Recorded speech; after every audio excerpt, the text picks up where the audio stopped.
fa 5 va poco, ma quando fa 6, 7, 8, 9, 0. Quando fa lo 0 si cade la mano lì, che se non aveva il tiro, ma non aveva detto, ma scusa, è polso, è terribile.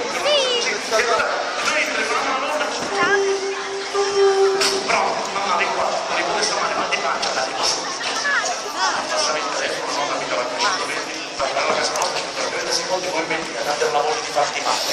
Ding dong! Aprivi la porta e appariva la nonna sull'uscio tutta vestita di nero che sembra esorcista. Con la borsetta stile Auschwitz con tutte le torture. Dove sta la nonna? Ah no, che fa? Ma la panza? Poi ci pensa la nonna, ma di pancia? Apriva la borsa e cacciava confezioni arancione da 2 litri e mezzo di acqua saponata calda che ti proponevano con l'inganno, ti buttavano 1000 lire per terra, tu ti passavi a prendere 1000 lire alla grande bambina buttando nel sottotuccio e ti scaricavano mentre stavi così dentro l'intestino 2 litri e mezzo di acqua saponata calda e quando ti alzavi quelle 1000 lire sul volo quando alzano a costare queste 1000 lire e là cominciavo a pensare per i soldi e il valore dei soldi perché per 1000 lire sembra un culo veramente, è una cosa devastante. Grazie, lei ha partito un applauso, teniamo compagnia di una manuale, perché ci si ricorda di queste cose.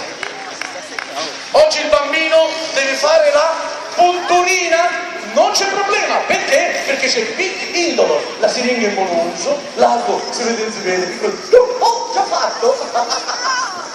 Fammi un po' quello, mamma, lo faccio sulla lingua.